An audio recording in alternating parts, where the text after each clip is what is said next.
usa dito. So every time na magpasko, murag ka ng murag bitaw, murag na feel na ko nga ako ra usa ba, murag lonely kay ko ana. So munang mapasalamaton kay ko nga kanang diri ko nagpasko karon kay kasama kauban mo na ako tanan tibok pamilya nga na. Munang what's up ketchup, it's your boy Tiu Tiu.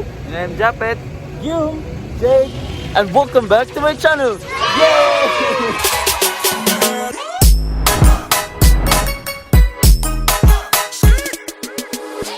Alam niyo ba kung saan kami ngayon? Hindi nyo alam, no?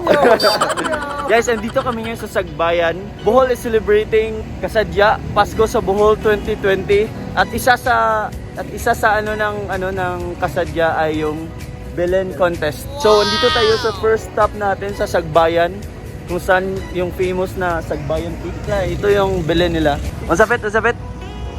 Representing Sagbayan Peak.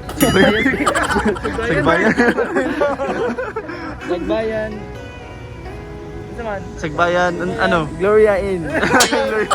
Pupuntahan namin yung mga towns na sumali sa contest. So ito yung unang stop namin sa Sagbayan. Ayan guys, nakikita mo maraming mga cyclist ba tawag? Cyclist. Kasi may sila ngayon na Kasadya at Pasko sa Bohol 2020 ang bisita sa Belen. Starting December 12 to December 26. So yung mga cyclist ng Bohol, pwede silang pumunta sa mga Belen.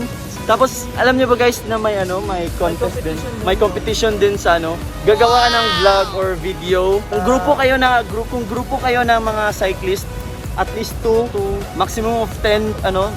Kung grupo kayo, pwede kayong mag-vlog sa mga Belen na pinuntahan nyo, yung mga participants na towns na may Belen.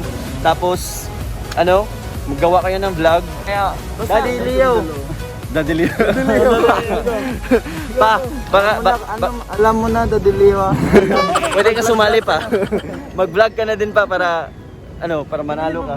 Para maano mo yung mechanics ng contest, yung sa vlogging ng mga Belen na mga grupo ng cyclists.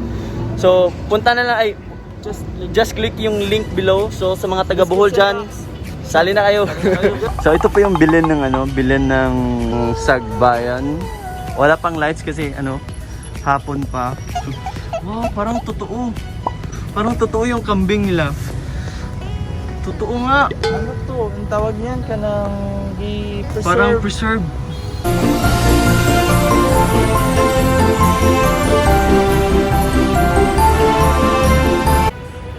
So ayun guys, yung mga cyclists. Wow!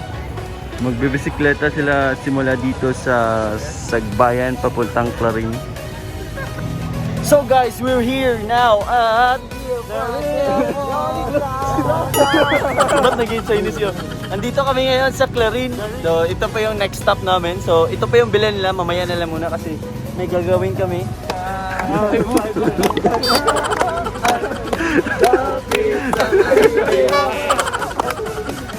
We shouldn't.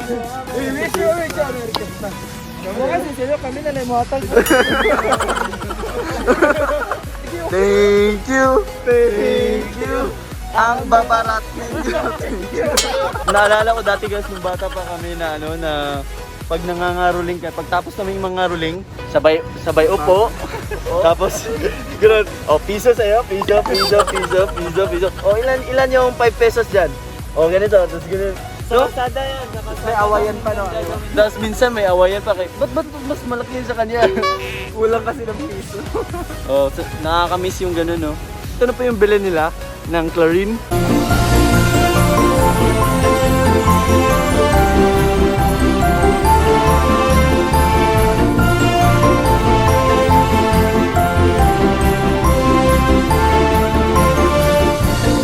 So guys, nandito naman kami sa Maribohok! next stop namin is dito sa Maribohok. Grabe, layo na lang narating natin, no? Nag-ground bohol kami ngayon guys. So yeah, ipapakita ko na sa inyo yung Belen.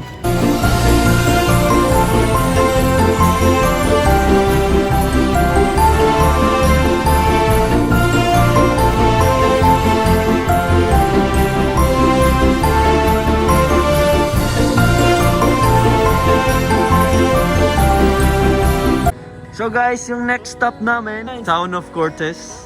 Alam niyo ba guys? Cortez of Town. Ano yung sinasabi mo yun? Alam niyo ba guys na taga Hindi dito nyo alam, yung di ba, guys? ano?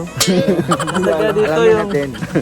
taga dito yung ano, yung supervisor ko. Tas always ako andito every year kasi pamiesta. Kumistahay.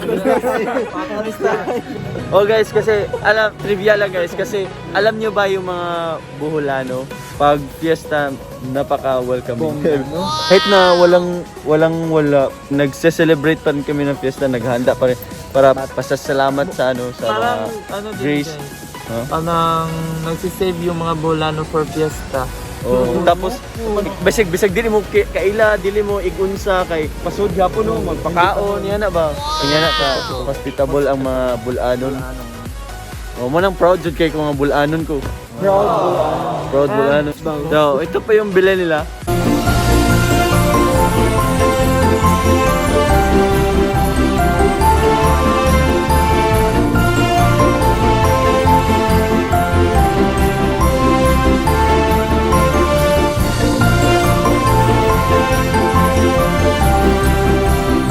So guys, andito tayo ngayon sa sa Gindolman. Competition ito ay hindi para magyabangan kung sino ang pinakamagandang bilhin, kundi para para ma-express nilang ilang creativity, tapos maano din yung yung spirit ng Christmas. Yan yung bilhin.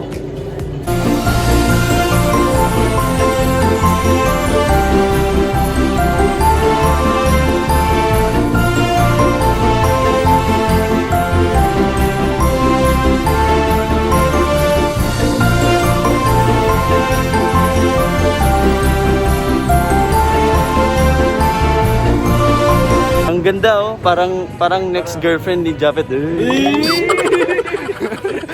Natin yung ano guys, yung town ng Castro. Iikutin pa namin yung Bohol. Good luck. Ikutin pa namin yung yung ibang bilhin. See you on our next stop. So guys, andito na kami sa next stop namin sa Hagna, Bohol. Oh. Dito ang daming, di ba andito yung kalamay? Oh, dito yung famous kalamay ng Bohol. Famous kalamay. So, ito yung bilhin nila guys. Andito na kami sa stage. So guys, noon guys, ang kasadya sa Bohol ginagawa sa Sa isang lugar. sa CPG Lahat ng mga nagpa-participate na mga town, nag-ano sila ng bilhin nila sa isang lugar. Doon sa saan ba yung banda?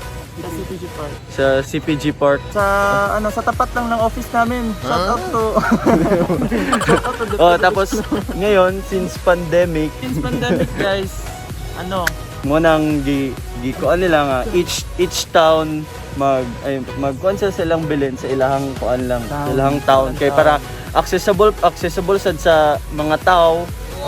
Para di na mahirapan yung iba Hindi na mahirapan mag-travel kasi pupunta pa doon sa sa Tagbilaran kasi doon yung So dito accessible dito sa lugar nila, tapos and then to comply din sa sa UTF na di ba kailangan nasa protocol na kailangan social distancing. Nagsasama naman tayo sa isang bahay. Oh, sa isang bahay lang naman kami. Pero guys, yun nga. Ano ba yung na-memorize mo na kanta ng Pet ng Pampasko? Kasadyan. Tagalog. Wala. Merry Christmas. Tagalog. Tagalog yan. May Christmas na lang. Oh, ito na yan. Kaya Japon mo. Bisaya wala. Toto ka mo. Kaakong na mga. Hindi namin alam yung basta yun na yun. Hindi ko din alam kung anong kanta yun. Anong title? Ano ba title nung? May Christmas na lang. Kahit sa panahon ngayon na alam naman natin na lahat ng tao Malungkot. Oh, malungkot, depressed kasi ganito na nangyari sa natin sa mundo ngayon. Pero para at least sa tungod makuha na tong para mawa atong stress niya at ma-feel sa gihapon nato ang spirit of Christmas. Oh. Kaya dili hadlang ang pandemic para i-celebrate ang Christmas, di ba? So yun, mas ganyan ang mga Bulanon guys. Oh. Diba? Ang dami nang nagdaan ng mga sakuna sa Yung dati lindol, ganun, bagyo. Kahit nga yung sa Yolanda, meron. Bangon Bohol. Yan yung mga Boholano. Hindi to Boholano si Jake. Boholano. Ano ba yung panganak? Mosaic yung ng design nila ng Belen. Kaya yan nakikita niyo yan. Ang galing guys. Ganda. Lahat yan, mosaic, pati yung background nila mosaic. Yun. Pati yung mukha ko mosaic. Kita mo.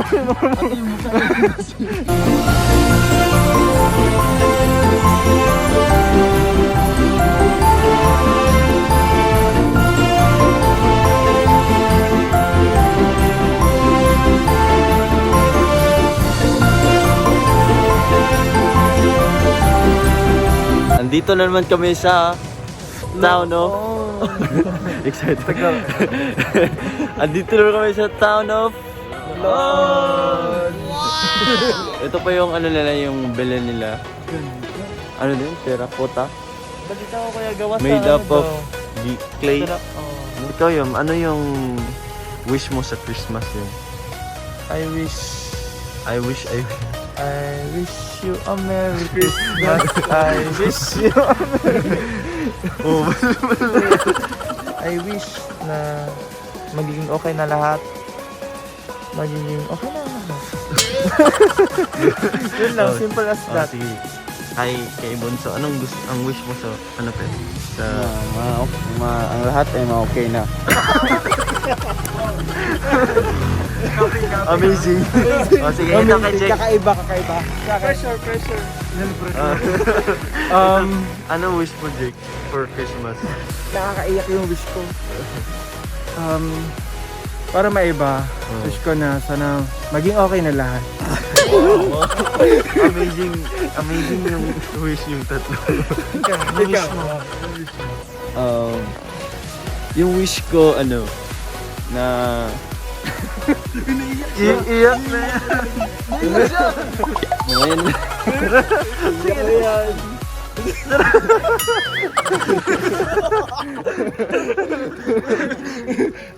Kasi for how many years hindi ako dito nakapagpasko. Simula 2015, last na nagpasko ako dito 2015, so mag 5 years na ngayon. Mag 5 years, so ganun. Alam mo yung feeling na pag every time na magpasko ako doon sa barko, na pag nakakarinig ako ng mga Christmas songs, kahit na basta related sa Christmas, parang bumibigat yung pakiramdam ko.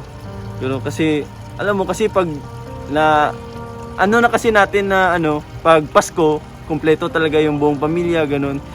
Nung pag nasa barko ako raman usa dito, so every time na magpasko, murag na feel na ko nga ako ra usa ba, murag lonely kay ko yan. So wanang mapasalamaton kay ko nga kanang diri ko nagpasko karon, kay kasama kauban mo na ako tanan, tibok pamilya yan. Mo nang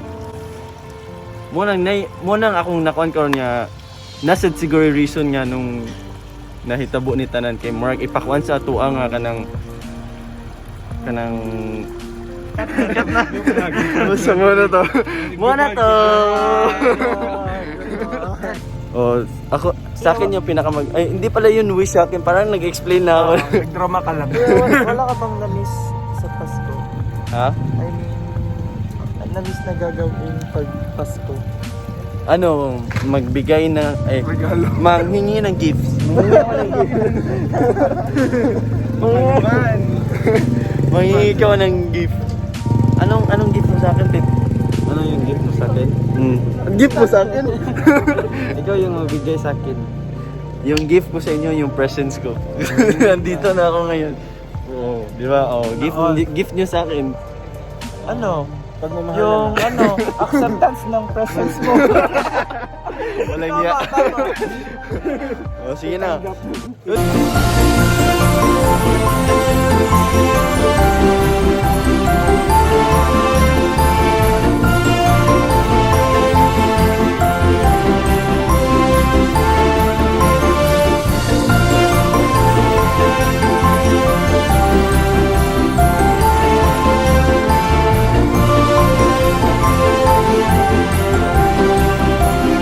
And last but not the least, stop.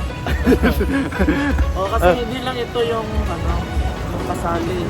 Oh. Iba kasi di namin nadaanan ba? Oh, may ibang hindi namin nadaanan pero for now ito yung last naming pupuntahan. Last stop namin. Walang iba kundi Tagbilaran City. Kung saan kami nakatira. Kung taga saan kami? Tingnan natin kung gaano kaganda pero mas maganda talaga si Apit. Magandang dilag, puso ko yung nabihag. Ito yung ano mo no? Ano? After 5 years? Oh, yun nga, yun sabi ko kanina kanina 'di ba na ito yung after 5 years ito yung Magpapasko. dito ako ulit magpapasko after 5 years. Wait lang, may tanong ako. Oh. Di ba OFW ka? Mm. So, kamusta naman ang buhay OFW ka tuwing Pasko? Yun guys, as in sa lahat ng mga OFW nafe-feel ko kung ano yung nafe-feel nyo lalo na ngayon na pandemic na medyo nag-aalala kayo sa pamilya nyo tapos Pasko pa so doble na yung nafe-feel nyo na bigat ng kasi gusto nyo makasama di ba pag Pasko parang natin na gusto natin makasama yung family kaya ako ngayon medyo as in sobrang thankful talaga ako na dito ako ulit nakapag-Pasko.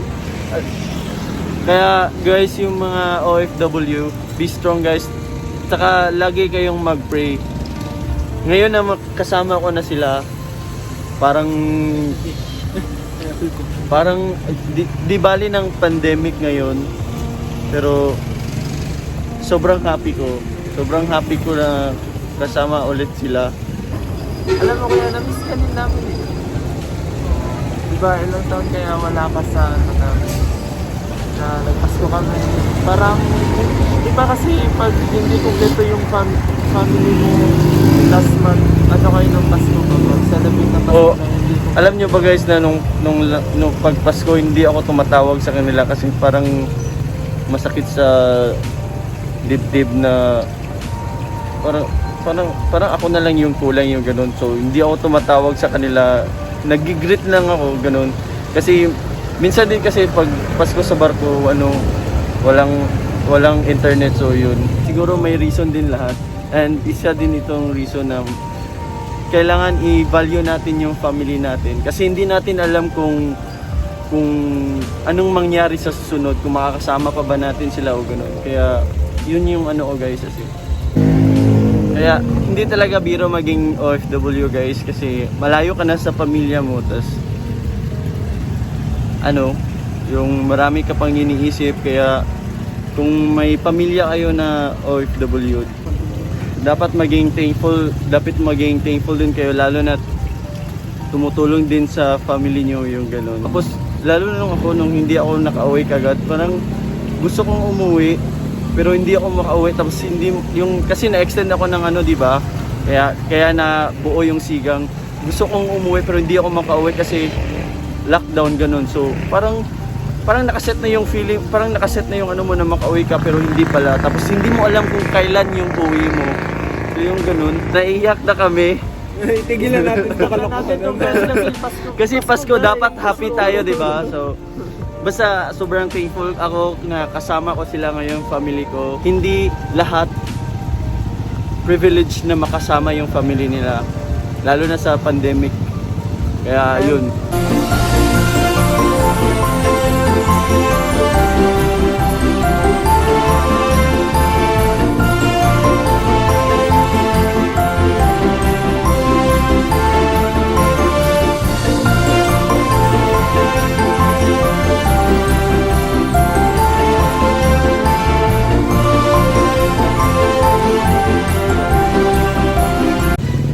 Thank you para Father Val sa pagsama sa amin sa sa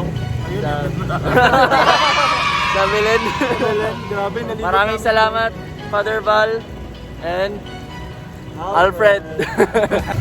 So doon po nagtatapos ang aking vlog. Nalibot na namin yung Bohol. Wow, grabe. Para matingnan lang yung mga ng Belen.